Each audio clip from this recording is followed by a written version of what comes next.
Morning, welcome to anti corona civil classes. तो guys, previous lecture के अंदर हमने बताया था कि एक ऑर्डिनरी बिल्डिंग के अंदर जब हम ब्रेसिंग्स को लगा देते हैं तो कैसे डिफ्लेक्शन को रिड्यूस करते हैं। तो आज के इस लेक्चर में हम बात करेंगे उसी ऑर्डिनरी बिल्डिंग के अंदर अगर हम शेयर वॉल को अप्लाई करें तो कितना डिफ्लेक्शन रिड्यूस होगा या बढ़ेगा, वो हम इस लेक्चर में बात करेंगे। तो देखो, मैंने जो स्क्रीन पे ओपन कर रखा है वो एक ऑर्डिनरी बिल्डिंग है और उसका डिफ्लेक्शन मैं आपको फिर बता देता हूँ, जो मैंने आपको प्रीवियस क्लास में बताया था कि 192 mm टॉप स्टोरी पर मैक्सिमम डिफ्लेक्शन हमारा आया था।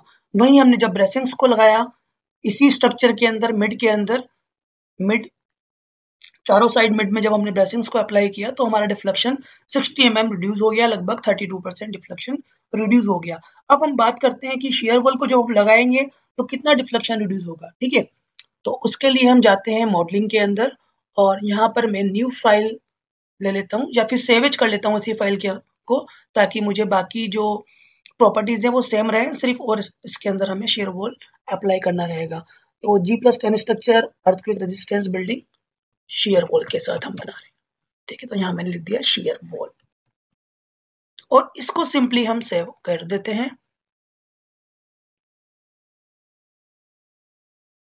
ठीक है, तो ये हमारा सेव हो गया। अब हमें यहाँ पर शेयर वॉल को लगाना है, तो कुछ नहीं करना, ये हमारा आइसोमेट्रिक व्यू है, ये हमारा प्लान है और ये हमारा फ्रंट व्यू जिसे हम एलिवेशन बोलते हैं। तो फ्रंट व्यू के अंदर हमें शेयर वॉल लगानी है। कहाँ लगाएं, वही करेंगे जैसे हमने प्रीवियस स्टडी करी थी, काफी रिसर्च पेपर पढ़े थे, उससे हमने ये आइडिया लगाया कि जब आप ब्रेसिंग्स को मिड पे लगाओगे तो बेटर रिजल्ट्स मिलेंगे।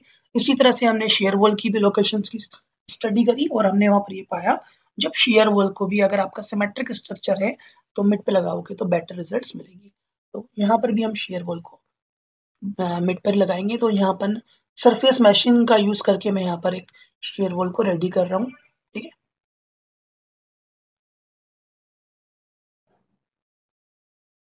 ठीक है, और यहाँ हम क्वाड्रिलेटरल मैशिंग पे क्लिक कर देते हैं, देन ओके। और देखो, अब यहाँ पर ये बात कर रहा है कि जो ए बी आपकी लेंथ है, जो हमारी हाइट है 33 मीटर, तो आपको कितने मीटर पे उसकी ब्रेसिंग्स लेनी है।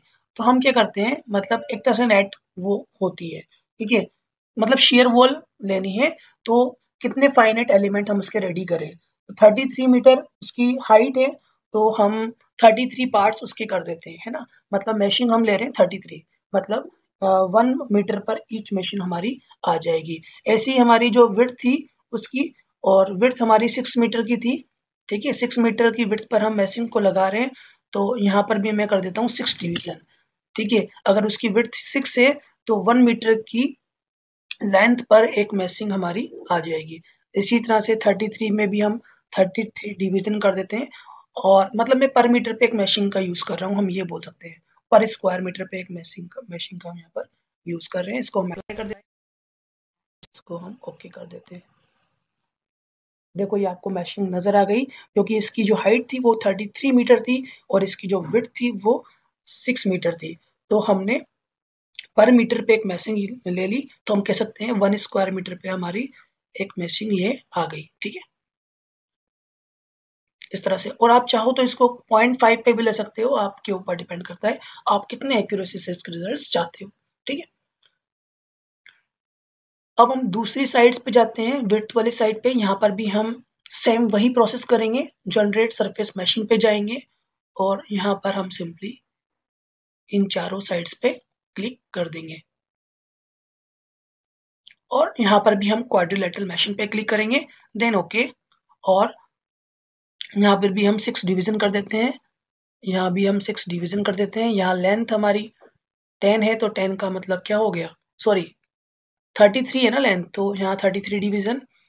और विड्थ 6 है तो 6, 33 हमारी हाइट है तो 33 डिवीजन, और सॉरी ये 4 है।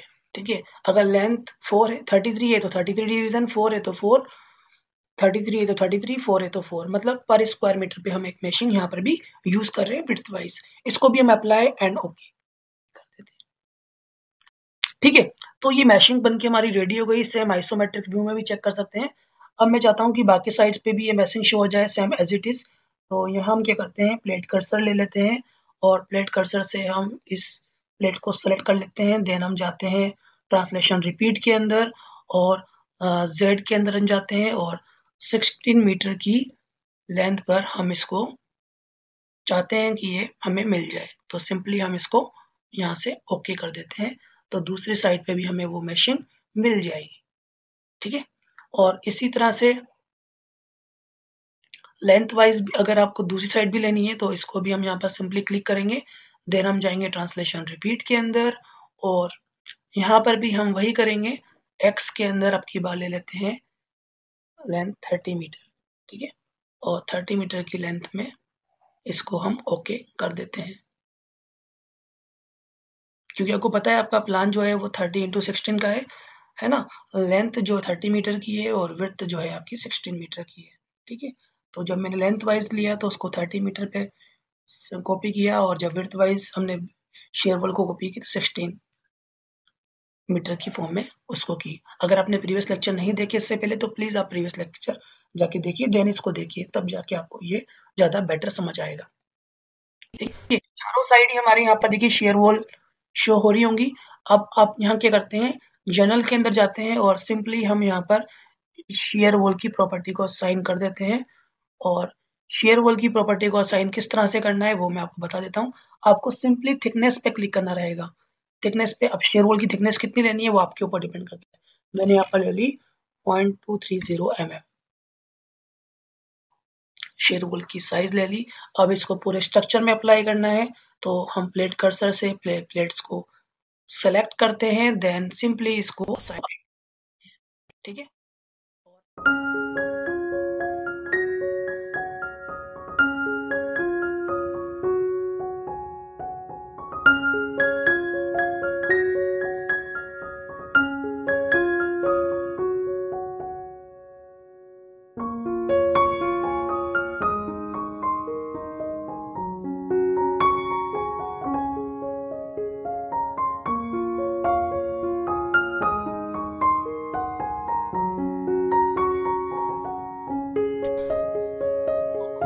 कोई प्रॉपर्टी नहीं है। अब हम चेक कर लेते हैं डिफ्लेक्शन क्या आ रहा है, क्योंकि बाकी लोडिंग वगैरह तो हमने पहले ही ऑलरेडी असाइन कर रखी है। तो इसको सबसे पहले हम एनालाइज करते हैं और देन इसको हम रन एनालाइज कर लेते हैं।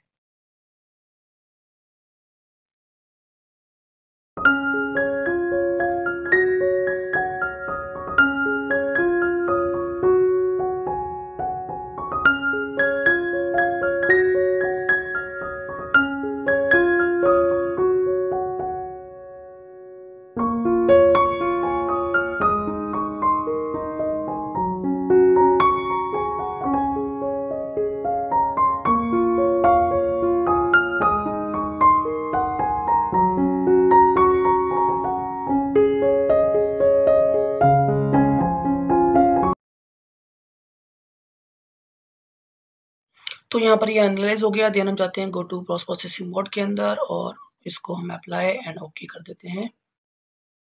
तो देखिए इसका डिफ्लेक्शन हम एक बार चेक करते हैं।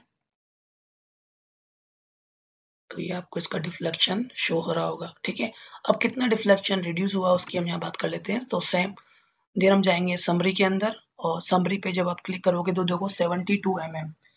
तो जब हमने इससे पहले वाले लेक्चर में जब हमने ब्रेसिंग्स लगाई थी तो हमारा डिफ्लेक्शन आया था 132 mm। तो कहने का मतलब ये है ऑर्डिनरी बिल्डिंग में डिफ्लेक्शन आया था 192 mm। जब ब्रेसिंग्स को हमने यूज किया उसी स्ट्रक्चर के अंदर तो हमारा डिफ्लेक्शन आया 132 mm। तो हमने 60 mm का डिफ्लेक्शन को रिड्यूस किया, मतलब अप्रोक्स 32% डिफ्लेक्शन को रिड्यूस किया।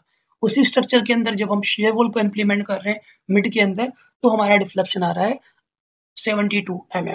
ठीक है, तो 192 mm में से अगर आप 72 mm को माइनस करोगे तो लगभग 120 mm का हमने डिफ्लेक्शन रिड्यूस कर लिया। और इसका अगर आप परसेंटेज निकालते हो तो लगभग 62% हमने डिफ्लेक्शन को रिड्यूस कर लिया। तो कितना बेटर रिजल्ट हमें शेयर वॉल के थ्रू मिल रहा है डिफ्लेक्शन को रिड्यूस करने के। तो आई होप आपको हमारा ये वीडियो पसंद आया होगा। तो अगर आपको हमारा वीडियो पसंद आया प्लीज इसे लाइक कीजिए, शेयर कीजिए, कमेंट कीजिए और कमेंट करके बताइए कि आप इससे रिलेटेड अगर आपको कोई भी इशू है प्लीज मुझे अच्छे से मेंशन कीजिए ताकि वो नेक्स्ट वीडियो में उसको मैं आपको बता दूंगा। Thank you so much for watching.